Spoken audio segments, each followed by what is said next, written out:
Um, the reason I wanted to ask you on the show here tonight is I think it was about a month ago where I saw on your Facebook page where you and some of your colleagues went on a missionary trip. I believe it was to Central America to do some work down there. I guess my next question for you is: have you done any? Did you do any kind of international medicine experience before this, and how did you find out about this experience, and how was everything set up there for you? This experience was actually my second medical mission trip.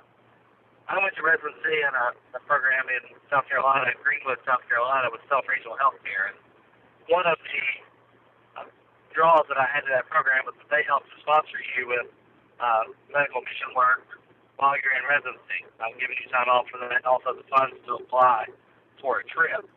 So my first trip actually was as a second year resident, and with work and schedules and having a family, I haven't been able to go back until this year.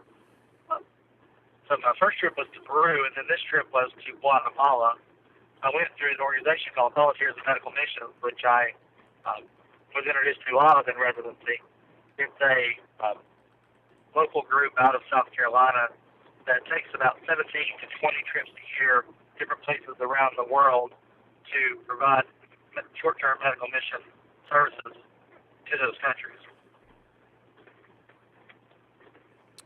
And how big of a group did you bring with you? Was it just docs? Was it nursing staff? Was it other type of staff? And how long were you there for?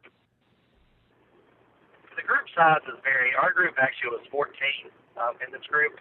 That was 6 physicians and 5 nurses. We had 3 other individuals, one of whom was a librarian, one of whom was a teacher, and one of whom was a retired business woman. So one great thing about these groups is that they do have a medical bent to them, but we bring other individuals as well, even without any medical training, and there are different roles that they can fill. We left on a Saturday and went down on March 20th, and we returned back the next Saturday on March 27th. So we were in country Guatemala for 1 week. Wow, huh? And so before you got there, did you have? And you obviously talked to some people about it, but what were your expectations? You know, that when you got there, did you kind of have a picture of what you were getting into, or not really knowing anything? Well, the interesting thing about any type of medical mission trip or any kind of international trip is, while you might have a general idea of the way things are hopefully going to go, fate has a way of making those work differently. This was my second trip, and so I knew the general outline of the trip, for having talked to the trip leaders that had been before, would be that we would go to different areas within the country and hold medical clinics in different spots. We had plans to go from sea level, from a small island in the Pacific Ocean off the coast of Guatemala, all the way up to the mountain of Pichaba, which is a former volcano that's 9,500 feet in elevation. One thing that happened when we first arrived, however, was that some of the rules in Guatemala had changed, and the customs officials confiscated the medicines that we brought with us to do our medical clinics on our first day and would not give them back without us paying a substantial tax for the American value of the medications. Wow, huh? So did that really kind of hinder, some of the things that you were trying to do there, or? It did. We, as I mentioned, we had plans to do 5 different clinics in 5 different locations. We had to go through several channels, both through the government in Guatemala and also through a lawyer, to get our medications released from the government. We ended up paying some portion of tax on the medication, as well as some, shall we say, under the table money, so that our medication could be released in a timely manner. We actually lost 2 days that we planned to do in clinic, and so ended up only being able to do 3 full clinics. One of the clinic locations that we had, we actually through faith found that they actually had blood supply medication, so we were able to go to that site and do a somewhat truncated clinic, not as large as we hoped to do, but we're able to see several children in the orphanage there and help provide some medical care for them. So we ended up doing about 3.5 clinics as opposed to the 5 that we wanted to do. We ended up seeing approximately 1,000 patients over the course of 3.5 days, where our goal was to see about 1,505. So we still were able to have a fair amount of success, but we were somewhat limited in what we were able to do.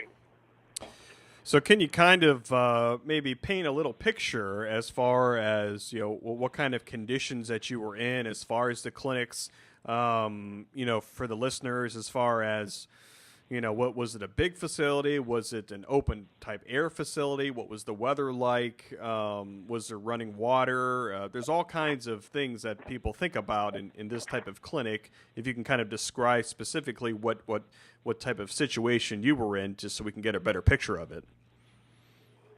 Sure, that's fine. Let's start with our living conditions. We actually were able to reside in a house there outside Guatemala City, about an hour outside. It was a very nice house. There were several bedrooms. We had cots to sleep on, which were hot comfortable. There was running water, although that water is supplied on a sporadic basis by the city. So actually the water was stored in a well that was connected to a water hose, connected to an open faucet. And when the city would turn on the water would dip into the well. On day 2, we actually had a problem with some mud getting into the water, and we had to dump out all the water we had on our well. And so for a short period of time, we did not have any water. We had to wait until that was run.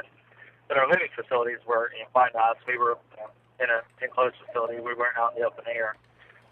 The clinics that we staffed were actually, they were various.